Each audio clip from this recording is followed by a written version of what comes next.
Ce qui est quand même assez génial quand on vient au Muséoparc Alésia, c'est qu'on peut y passer la journée. On peut profiter du restaurant, profiter bien sûr des expositions, de toutes les animations, et puis aussi des espaces extérieurs. Il y a l'espace pique-nique par exemple, et puis il y a même la ludothèque pour les enfants. Donc c'est vraiment l'endroit idéal pour venir passer un bon moment en famille ou entre amis. Allez, venez!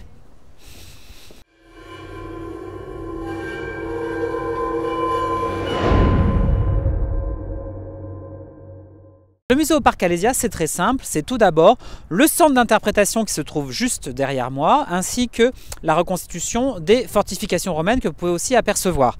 Ce centre d'interprétation, c'est vraiment le cœur du dispositif Muséoparc Alésia, et c'est là que vous pourrez découvrir l'exposition permanente qui vous donnera toutes les clés de compréhension de la bataille d'Alésia et du contexte de l'époque.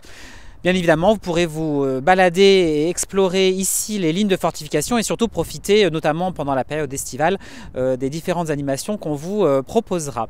Et puis, voilà, donc ça c'est une première partie de la visite. Et puis maintenant, je vous propose qu'on aille qu'on reprenne la route et qu'on aille voir à 3 km les vestiges gallo-romains et la statue de Vercingétorix. Hop, suivez-moi.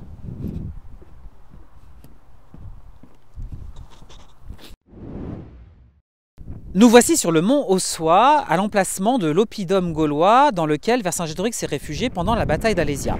Aujourd'hui, nous pouvons visiter les vestiges gallo-romains de la ville qui s'est développée au 1er siècle de notre ère. Alors, vous allez me dire, il nous parle de l'oppidum gaulois et il nous dit qu'on a des vestiges gallo-romains à voir. Eh bien oui, parce qu'en fait, tout ça est lié à la bataille d'Alésia. César avait fait la promesse de ne pas détruire l'oppidum s'il remportait la bataille. Vous le savez, c'est lui qui a gagné. Donc du coup, l'oppidum gaulois s'est au fil des décennies transformée en ville gallo-romaine. Et c'est pour ça aujourd'hui, nous pouvons visiter les vestiges du théâtre, du forum ou du quartier d'habitation. Et c'est un très très bon complément à la visite du centre d'interprétation qui nous permet de comprendre comment Alésia marque la transition entre l'époque celtique et l'époque gallo-romaine. Je vous invite maintenant à poursuivre notre visite. Nous voici maintenant au pied de la statue de Vercingétorix qui domine le paysage de l'Ossois depuis 1865. Elle a été commandée par Napoléon III pour marquer la fin de la première campagne de fouilles à Alésia. C'est une œuvre du sculpteur Aimé Millet. Bon Michel, au cas où tu n'as pas vu, en fait la vraie statue elle est juste là. Ah oui, mince, d'accord. Autant pour moi, ça c'est mon Vercingétorix de poche. Donc ce que je vous propose, c'est qu'on aille s'approcher d'un peu plus près de la véritable statue de Vercingétorix. Allez hop, c'est parti!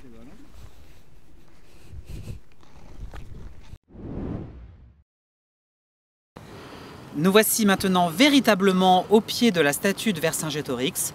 C'est une visite incontournable quand vous viendrez au Muséoparc Alésia. Et bien voilà, nous voici de retour au centre d'interprétation sur ce superbe toit-terrasse.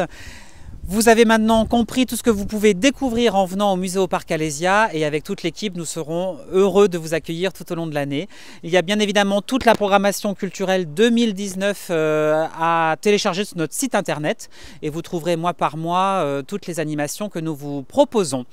Eh bien, vous remercier en terminant pour votre fidélité et puis surtout vous dire à très très bientôt, au plaisir de vous accueillir ici, chez nous, au Muséoparc Alésia en Bourgogne. Merci, ciao, à bientôt.